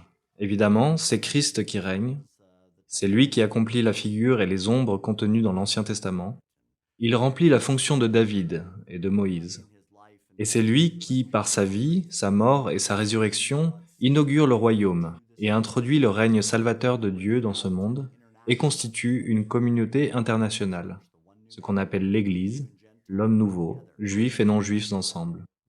De sorte que maintenant, Jésus règne dans l'Église et par l'Église. Certes, il est monté au ciel, mais il règne néanmoins dans l'Église et par l'Église, même si ce n'est pas une théocratie à la manière d'Israël. Voilà donc certains des changements qui ont eu lieu depuis que le règne de Dieu s'est manifesté à travers la nation d'Israël dans l'Ancien Testament, jusqu'à la culmination de ce règne en Christ dans l'Église. Cette Église qui maintenant proclame l'évangile du royaume jusqu'aux extrémités de la terre, en disant « Le roi est venu, entrez dans son royaume maintenant et soyez sauvés, avant qu'il ne revienne et ne parachève son œuvre et n'exerce son jugement. » Pour ce qui nous intéresse dans cette leçon, nous allons nous concentrer sur les aspects de l'administration de l'Alliance dans l'histoire, sur lesquels les chrétiens évangéliques sont globalement d'accord.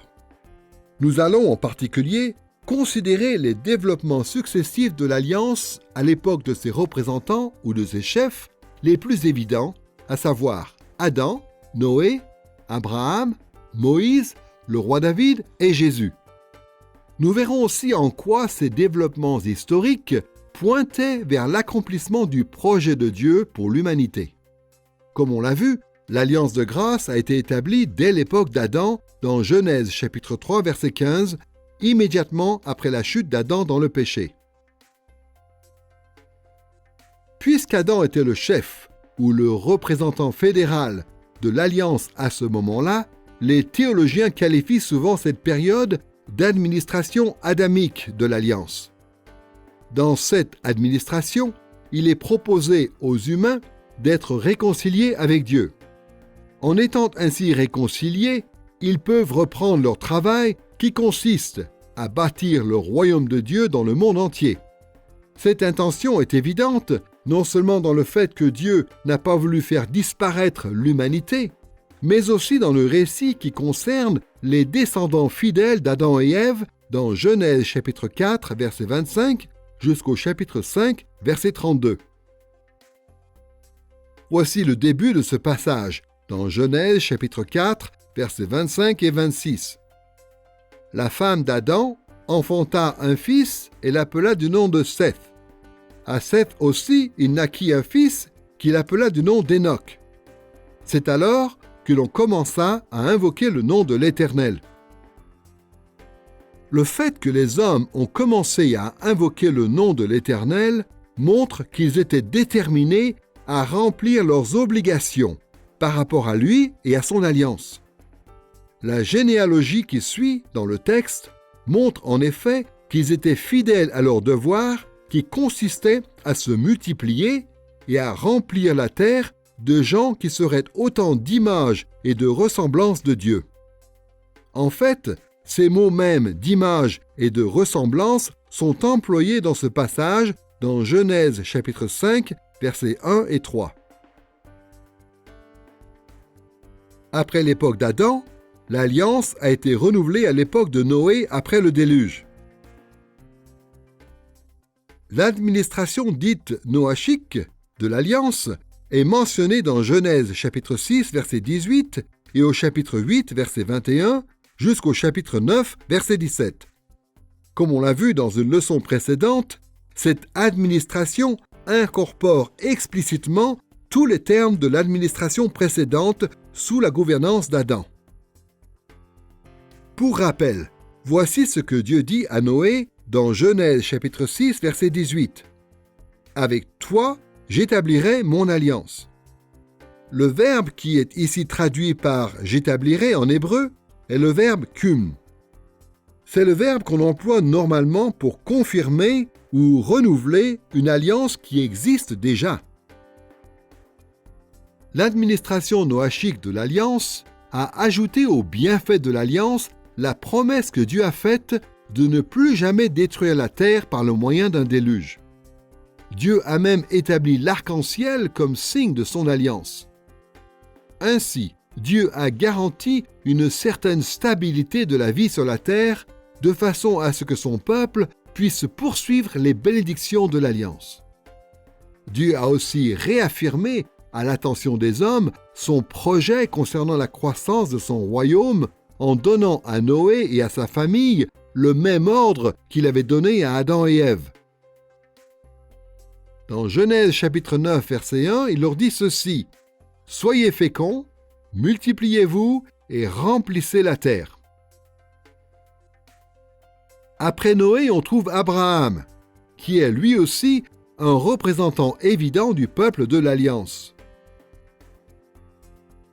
L'administration abrahamique de l'Alliance est mentionnée dans Genèse chapitre 15, versets 1 à 21 et au chapitre 17, versets 1 à 21.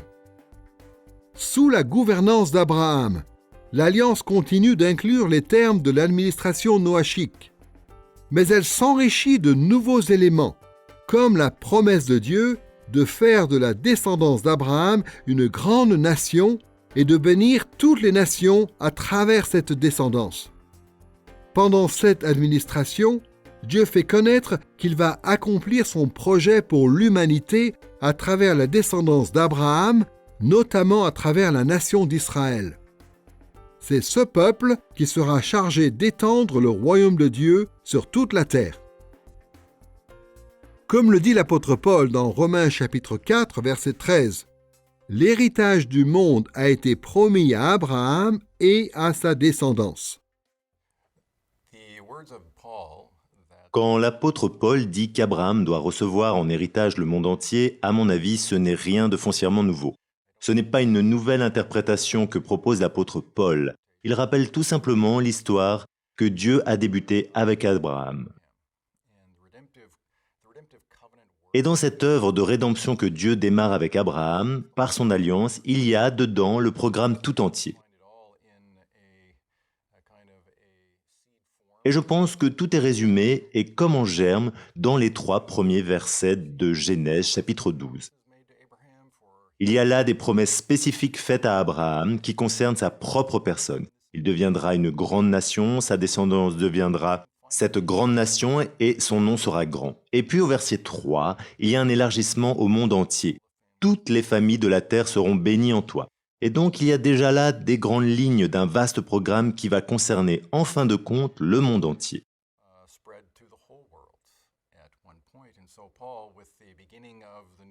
Et donc, à l'époque de Paul, où on a le début d'une nouvelle œuvre de Dieu qui déverse maintenant son esprit dans l'Église, il y a une nouvelle phase, ou un nouvel élément de ce projet de rédemption qui vient de s'accomplir. Après Abraham, on en vient maintenant à Moïse, qui est lui aussi un représentant important de l'Alliance. Les termes de l'administration mosaïque de l'Alliance sont résumés dans plusieurs passages, comme dans Exode, chapitres 19 à 24. Ils sont détaillés tout au long des livres du Lévitique et du Deutéronome. Avec Moïse, Dieu continue d'enrichir son alliance en bâtissant sur ce qu'il a déjà communiqué dans l'administration abrahamique. Il confirme les promesses qu'il a faites à Abraham dans des passages comme Deutéronome, chapitre 4, verset 31 et chapitre 7, versets 8 à 13. Il structure la nation d'Israël et lui donne sa loi pour la première fois sous une forme détaillée et codifiée. Et bien entendu, il encourage de nouveau les Israélites à poursuivre leur vocation qui consiste à bâtir son royaume dans le monde entier. Dans Deutéronome chapitre 28, verset 1, Moïse dit ceci au peuple. « Si tu obéis bien à la voix de l'Éternel, ton Dieu, en observant et en mettant en pratique tous ces commandements que je te prescris aujourd'hui, l'Éternel, ton Dieu, te donnera la supériorité sur toutes les nations de la terre. » À l'époque de Moïse, la terre était bien remplie déjà d'une multitude d'êtres humains qui portaient tous l'image de Dieu. Mais la terre n'était pas en condition d'être le royaume de Dieu parce que l'humanité était en rébellion totale contre Dieu. Et donc, sous l'administration mosaïque de l'Alliance, le peuple d'Israël était appelé à porter la rédemption aux nations par le message de vérité que Dieu lui avait confié pour qu'il l'incarne.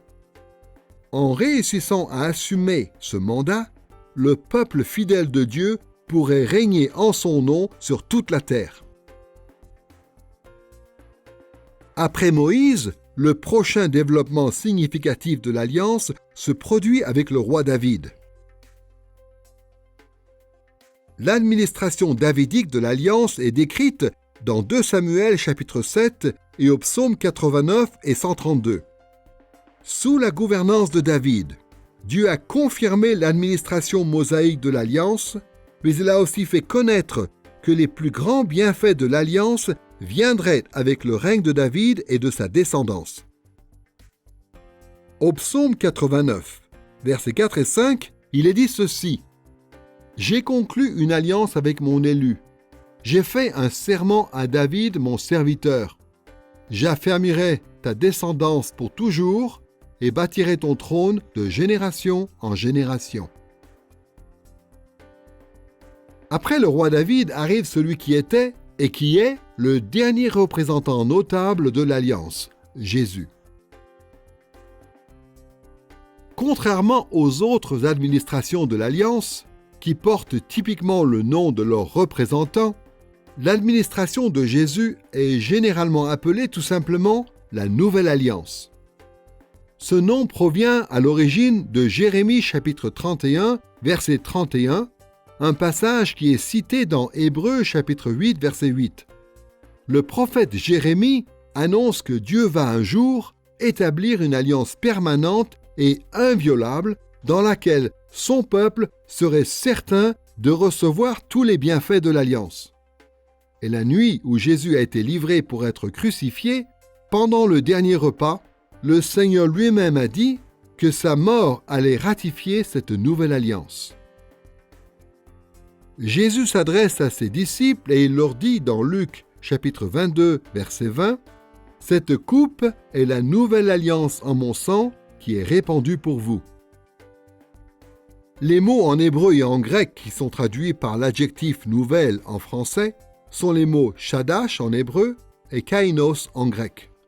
Ce sont des mots qui peuvent aussi bien être traduits par l'adjectif « renouvelé ». Et quand l'Écriture parle de la nouvelle alliance comme d'une administration de l'alliance de grâce, le sens est certainement celui d'une alliance renouvelée. L'idée, c'est que Dieu renouvelle ou réaffirme son alliance avec son peuple par le moyen d'une nouvelle administration. L'idée n'est pas qu'il abandonne l'alliance d'auparavant qu'il avait juré de maintenir. Le fait que cette administration de l'alliance est un renouvellement de l'alliance de grâce est évident quand on considère ce qui est dit dans l'Épître aux Hébreux lorsque l'ancienne administration mosaïque de l'alliance de grâce est comparée à la nouvelle et dernière administration sous la gouvernance de Christ. Par exemple, dans Hébreux chapitre 5 à 7, le sacerdoce lévitique est mis en contraste avec le sacerdoce nouveau de Jésus, un sacerdoce qui ravive l'ordre de Melchisédek dans l'Ancien Testament, le fameux prêtre roi.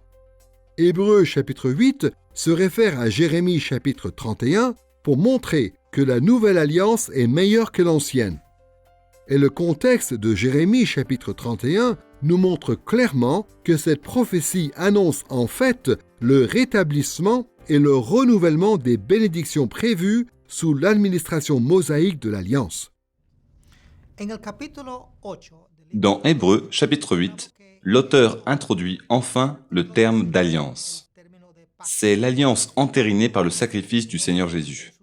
Notez bien ce que dit l'auteur. Il dit que Jésus a un ministère supérieur parce que maintenant, il est le médiateur d'une meilleure alliance. Ce qui veut dire que l'alliance elle-même est meilleure. On pourrait comprendre par là qu'il y a une discontinuité par rapport à l'alliance précédente. Et donc, il s'agit de deux alliances, complètement différentes. Mais certains voient plutôt ici une continuité, un accomplissement de l'Alliance et de l'Ancien Testament. Dans ce chapitre 8 et dans les chapitres suivants, l'auteur parle de l'Alliance qui a été annoncée par le prophète Jérémie au chapitre 31. Jérémie a dit que le jour venait où le Seigneur établirait une nouvelle alliance. Soyons très clairs, pour Jérémie, c'était quelque chose qui devait se passer dans l'avenir. Donc, il y a une question qui se pose. La nouvelle alliance, est-ce que c'est une continuation ou est-ce que c'est quelque chose de complètement nouveau? Il est là le dilemme. Les chrétiens ne sont pas tous d'accord sur cette question. Mon opinion personnelle, c'est que la nouvelle alliance s'inscrit dans la continuité de l'ancienne parce que je pense que Dieu œuvre toujours à travers son peuple dans l'histoire du monde. C'était autrefois le peuple juif, et c'est maintenant le peuple auquel les païens se sont greffés. Le salut a toujours été par la grâce. La différence entre l'ancienne et la nouvelle alliance, c'est que dans l'Ancien Testament, Jésus ne s'est pas encore offert en sacrifice. Et donc, le peuple de l'Ancien Testament ne peut pas regarder en arrière pour contempler cette œuvre, comme nous pouvons le faire aujourd'hui. Nous avons une meilleure alliance parce que le salut a été accompli et parce que nous pouvons avancer sans crainte, étant donné que Jésus a déjà réalisé le pardon de tous nos péchés. L'alliance est donc meilleure, mais elle est aussi nouvelle. En quelque sorte, parce que nous n'avons plus tous les obstacles et toutes les mêmes règles, que nous imposait la loi.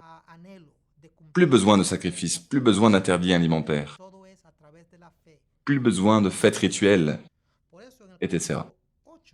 Tout nous est acquis dorénavant par le moyen de la foi en Jésus. Donc, à la fin du chapitre 8, l'auteur de l'Épître aux Hébreux dit que la nouvelle alliance a rendu obsolète l'alliance précédente et que ce qui est obsolète et vieilli est sur le point de disparaître. L'ancienne alliance est désormais révolue, mais la continuité de cette alliance, c'est la nouvelle alliance. La nouvelle alliance a le caractère d'un renouvellement, et cela est évident aussi dans Hébreux chapitre 9, verset 15, où l'auteur dit ceci. Christ est le médiateur d'une nouvelle alliance, afin qu'une mort ayant eu lieu pour le rachat des transgressions commises sous la première alliance, ceux qui sont appelés reçoivent la promesse de l'héritage éternel. Comme ce verset nous l'indique, la nouvelle administration de l'alliance maintient une continuité avec la première ou l'ancienne administration. En l'occurrence, dans la nouvelle administration, la dette ancienne du péché est payée et les promesses anciennes qui concernent l'héritage sont accomplies. Et tout cela se réalise par l'œuvre du médiateur. La nouvelle alliance amène un enrichissement extrêmement significatif en ce que le médiateur accomplit enfin les termes de l'alliance au profit de son peuple. Par exemple, il reçoit la circoncision abrahamique dans Luc chapitre 2 verset 21. Il défend et observe la loi mosaïque d'après ce qui nous est dit dans Matthieu chapitre 5 versets 17 à 19, dans Luc chapitre 24 verset 44 et dans Romains chapitre 8 verset 4. Et il hérite de la fonction davidique du Messie, comme on le voit d'après Matthieu chapitre 1 versets 1 à 25. De plus, en remplissant tous les termes de l'Alliance, Jésus a hérité de toutes les bénédictions prévues dans l'Alliance. Cela nous est expliqué dans Romains chapitre 4, versets 3 à 25, dans Galates chapitre 3, versets 14 à 16 et dans beaucoup d'autres passages. Mais ce qui est surtout frappant, c'est que Jésus a obtenu tous ces bienfaits pour les partager avec nous, qui sommes son peuple fidèle. En Christ, qui est notre médiateur de l'Alliance et notre représentant fédéral, toute la loyauté humaine requise par toutes les administrations de l'Alliance est entièrement réalisée et en Christ, ainsi, nous recevons toutes les bénédictions prévues dans toutes ces différentes administrations. Christ n'a pas encore partagé avec nous tous les bienfaits qu'il nous a acquis. Mais l'apôtre Paul nous dit, dans Éphésiens chapitre 1, versets 13 et 14, qu'il nous a bel et bien donné le Saint-Esprit comme gage de notre héritage futur. Quand Jésus reviendra, alors il partagera tous ses bienfaits avec nous dans le royaume de Dieu qui sera établi pour toujours sur la terre. Cela arrivera lorsque la tâche de l'humanité, qui consiste à bâtir le royaume de Dieu, sera finalement terminée. Et elle le sera dans la nouvelle création qui nous est décrite dans Apocalypse chapitre 21 verset 1 jusqu'au chapitre 22 verset 5. En attendant, le Saint-Esprit nous équipe pour cette tâche et il prépare notre cœur à trouver pour toujours notre bonheur dans sa présence. Dans cette leçon sur l'Alliance de grâce, nous avons, dans un premier temps, considéré le conseil éternel de Dieu en le situant dans le temps et en le rapportant au rôle des différentes personnes divines dans la Trinité et en observant sa mise en application dans les faits à travers l'Alliance de grâce. Dans un deuxième temps, nous avons réfléchi à l'Alliance de grâce sous l'angle de la providence de Dieu en évoquant le péché des hommes, puis le rôle de Christ comme médiateur de l'Alliance. Troisièmement, nous avons décrit les éléments de l'Alliance de grâce, à savoir la bienveillance de Dieu, la loyauté des hommes et les conséquences prévues en termes de bénédiction ou de malédiction. Enfin, quatrièmement, nous avons étudié l'administration de l'Alliance de grâce sous la gouvernance d'Adam, de Noé d'Abraham, de Moïse, du roi David et de Jésus. Tout au long de cette série de leçons consacrées à l'anthropologie, du point de vue théologique, nous avons pu retracer notre condition humaine depuis notre état d'origine en tant qu'image de Dieu dépourvu de péché, en passant par notre état maudit de pécheur déchu, jusqu'à notre rédemption merveilleuse en Jésus-Christ. Nous avons aussi pu voir que tout ce que Dieu a fait pour nous au fil de l'histoire procède de sa bonté et de sa miséricorde. Avant de permettre que nous subissions les conséquences du péché, il avait décidé d'avance qu'il nous délivrerait. Et maintenant que nous sommes rachetés, il nous a mis dans une situation optimale pour attendre la pleine réalisation de son projet. Nous avons été équipés et habilités spirituellement pour pouvoir continuer de bâtir le royaume de Dieu, conformément au mandat que Dieu avait confié à nos premiers parents. Toutes nos transgressions ont été pardonnées. Toutes les malédictions de l'Alliance nous ont été retirées, de sorte que tout ce qu'il nous reste à faire maintenant, c'est louer notre Dieu pour son immense bonté, vivre dans la loyauté à son alliance et porter nos regards par la foi sur tous les bienfaits qui nous attendent encore dans les nouveaux cieux et la nouvelle terre.